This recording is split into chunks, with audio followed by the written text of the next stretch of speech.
Hey, welcome back. It's Easter. Most folks are on their hollybobs. I've been wailing away on my guitar, having enormous fun with some strummy indie rock stuff that I made up. I've been exploring Lydian Augmented, dominant flat 6 and melodic minor. So in the hope that you might have just a flavour of some of the joy that I've been experiencing, that's what I've chosen as the topic for today's video. My mission is, and has been for a while now, to explore and learn how music works by making stuff up and improvising. I'm at a stage where I think training my musical ear is my best way forward, both to advance as a musician and to achieve freedom, fretboard freedom, for want of a better term. I'm also at a stage where exploring more exotic scales, basically anything that isn't major, minor and associated modes, is what really interests me.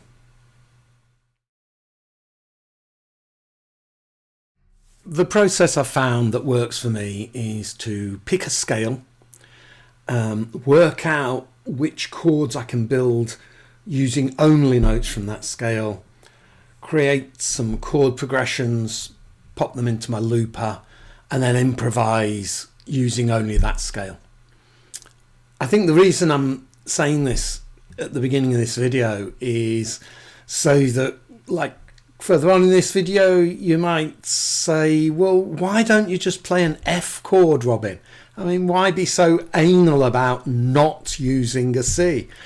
I think I'm just wanting to make the point that if and when I'm composing, all notes are available to me. In fact, when I'm improvising, all notes are available to me as well. But while I'm wanting to explore a particular scale, I found that what works for me is to really restrict myself to only using the notes from that scale. So the chord progressions today are only using notes that are available in the scales that I'm using. So there you go. Hope that made some sense. Step one for me is always deciding which key I'm going to use. And the way I decide that is I always aim to incorporate all the notes of my open strings if I possibly can. Because I love playing chords up the neck that use open strings. It gives me so much freedom if I know that any of the strings can be open and I'm still in key. So I decided Lydian Augmented, and the key I chose was F Lydian Augmented. I'm not really going to be talking about notes for the rest of this video. I think in terms of functions, I found that more useful. But hear this. F Lydian Augmented is F, G, A, B, C sharp, D, E and F. So all the notes are natural except for the C. Essentially, you might find it easiest if you regard this as, oh, it's C major without a C, just sharpen the C. Or Aeolian, yeah, A minor, but with a C sharp. Anyway, hope that's useful. Let's actually pick my guitar up and look at some of the detail here. F Lydian Augmented. Lydian means sharp 4. Augmented means sharp 5. So we simply take the F major scale, sharpen the 4th, sharpen the 5th. 1, 2, either 5th fret or open A for 3, sharp 4, sharp 5. 5th fret or open D string for our 6th note. That's our major 7th there. And there's our octave. We haven't got a 5th, we've got a sharp 4 and a sharp 5. And part of what I wanted to give you today is some options so that you don't get carried away. Well, like, look, what I mean is, okay, here's F with this sharp 4. Here's F with this augmented 5th. But what about if you just play F, the octave of F, and the major 3rd? I mean, okay, I'm not strumming, I'm picking just the 6th, 4th and 3rd strings. But if I go like, as I do in one of my compositions,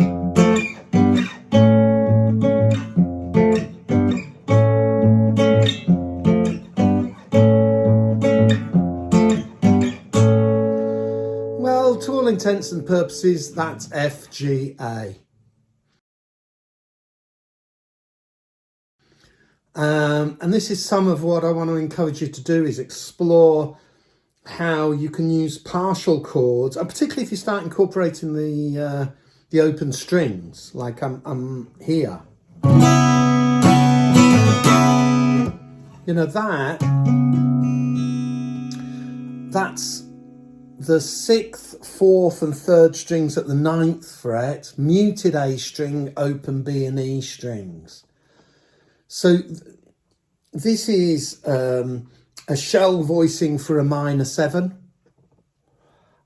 We've simply got the 1, the flat 7, flat 3, and then we've got a flat 7 on the open B string, is the flat 7 note, and the top E string makes it is actually the 4th note, so that gives us an 11. So we've got C sharp minor 11. I'm getting ahead of myself. I did solo for quite a while. I do like this F with the open B string. It's an F sharp 11.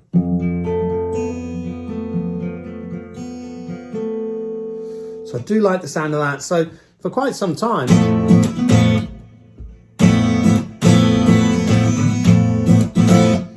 it's not very melodic, it's not very lovely, but I did enjoy noodling over it, and that is part of the backing track.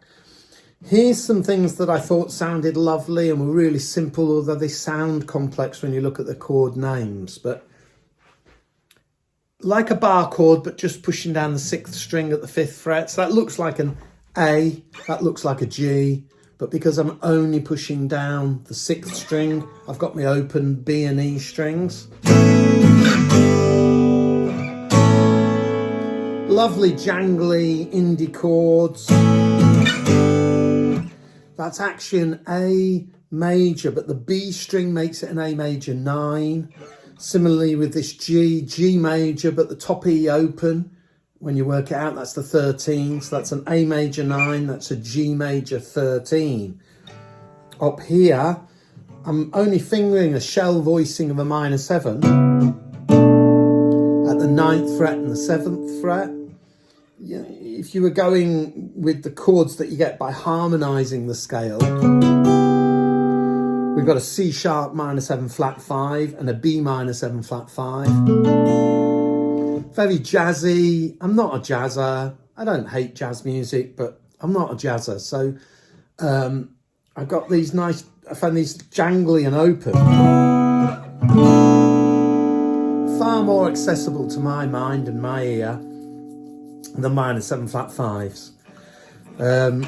So that actually works out as being a C sharp minor 11, and then that's just a B minor 7. So if I combine those 4 chords, I really enjoy this as a chord progression.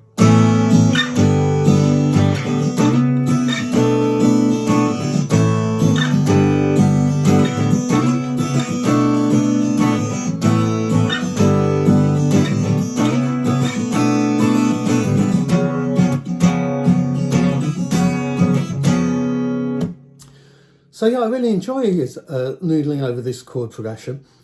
This final chord here, so there we know open C, put a finger on C7, move it up 1 fret, C sharp 7. The important thing is, again, as with these partial chords and that, this has no 5th in it. we haven't got the fifth available to us. We don't need it with this fingering. We're just playing the inner four strings. I'm muting my fattest and thinnest strings. We've got a root, a major third, a flat seven, and another root. So C sharp 7 minus the fifth. So that's, actually I should say that really that's, you know, I guess you'd say this is an A, going from the A to the G to the C sharp, you know, you'd say it's an A. So that means relative to the Lydian Augmented, this is A dominant flat 6, the key of this chord progression. My final chord progression starts with the D, which means it's going to be D melodic minor. So similarly as before, I'm looking like I'm doing a bar chord, but I'm actually keeping my top string open. So that D minor is a D minor 9. Because that open E is the 9th note relative to D. And then I'm dropping this finger 1 fret, muting the 6th string. Now that 1 fret down from the D, that's the major 7 note relative to D.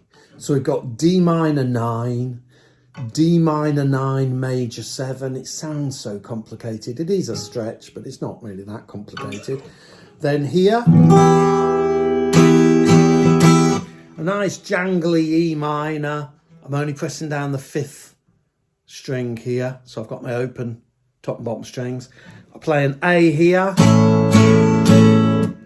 And if I play it like that, I've got an A7.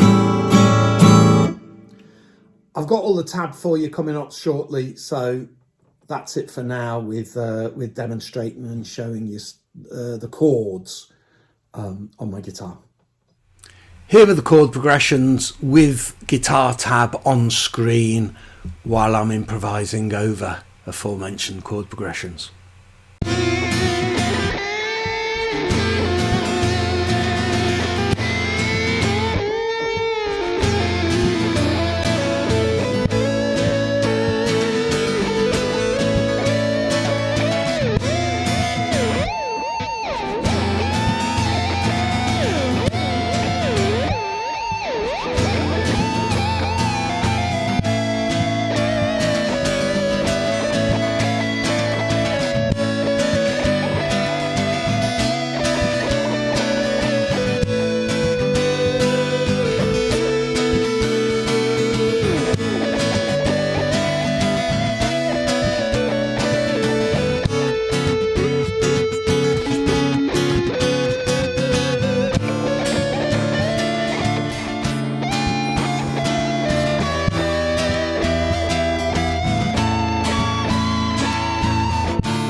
When it comes to single notes, I do find that what is most useful is to determine where the semitone intervals are. So this also works with the major scale, the minor scale. However, with melodic minor and all the modes of melodic minor, so Lydian Augmented is one of the modes of melodic minor, as is dominant flat 6. These semitone intervals are very close together, and then everything's just a tone away from everything else. And I find that makes it really easy, well, I say really easy, but relatively easy, to move around my whole neck, all the while simply clocking where those 2 semitone intervals are. And then, oh yes, everywhere else is just a tone. Let me show you more what I mean. So, if we go on the top string, there at the 13th fret. So that's an F. So that's a semitone interval, and then when I go a tone down from there, That's a semitone interval. So I can find that as long as I know where my F is. I do a lot of this by the F in this key. So there's F. I know that's semitone. I know down, one tone down from that pair. And then as I go down the neck, it's just a tone, and a tone, and a tone, and a tone, until I get to my next F. Similarly on my second string, I know that's an F, 6th fret of my second string, so tone down from that pair. Then just all up in tones, tone, tone, tone, tone, tone. Yeah, I could do it on every single string. I'll do one more for you, but I think you can do this for yourself, hopefully. What you need to be able to do is find the F. There's an F on my 3rd string. If I go up from that F, I've got 4 tones. Tone, tone, tone, tone, tone. Going down from that F, that's where I've got the semitone, a tone away, the semitone, and then it's all tones, all the way down.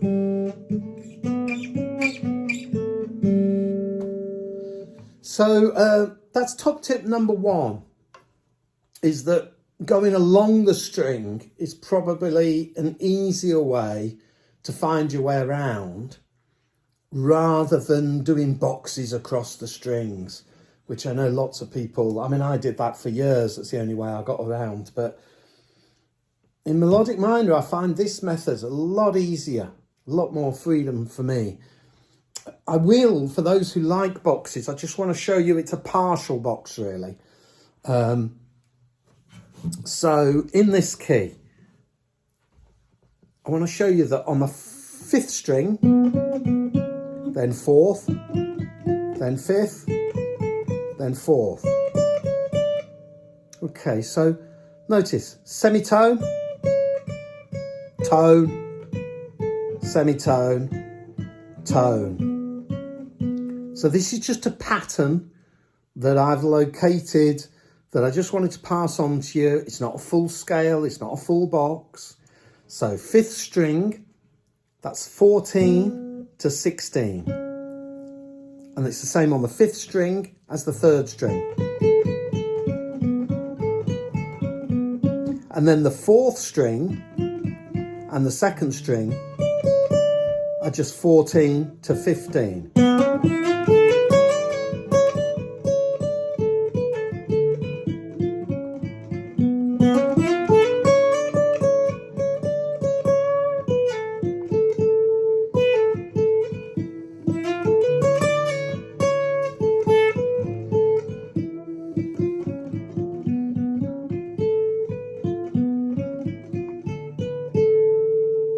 So like a partial box, top tip number 2, hopes that's useful. Here's tab over the first 5 frets. I could have added the 5th fret on both the E, A and D strings, but I wanted to keep it uncluttered. I think this is really quite easy to learn because of the pattern here on the 5th, 4th, 3rd and 2nd strings. So notice that the 4th and 2nd strings open 2-3, the 3rd and 5th strings open 2-4. Hope you find that as easy to remember as I do. Here's some of the same information but 12 frets higher on just the 2nd, 3rd and 4th strings, 14th to 16th frets, possibly the easiest box to remember.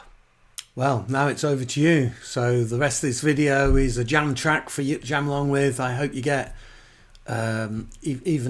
even 10% of the amount of joy I've got from experimenting and exploring over these chord progressions. Until tomorrow, I'm doing 100 videos in 100 days. So please do like, comment, share, subscribe. It really helps me, it helps the channel. It means I might be able to monetize my YouTube channel by the time I reach retirement age. And not die a penniless musician. So there you go. Yes, please like, comment, do it now. Grab your guitar, improvise, enjoy. Bye.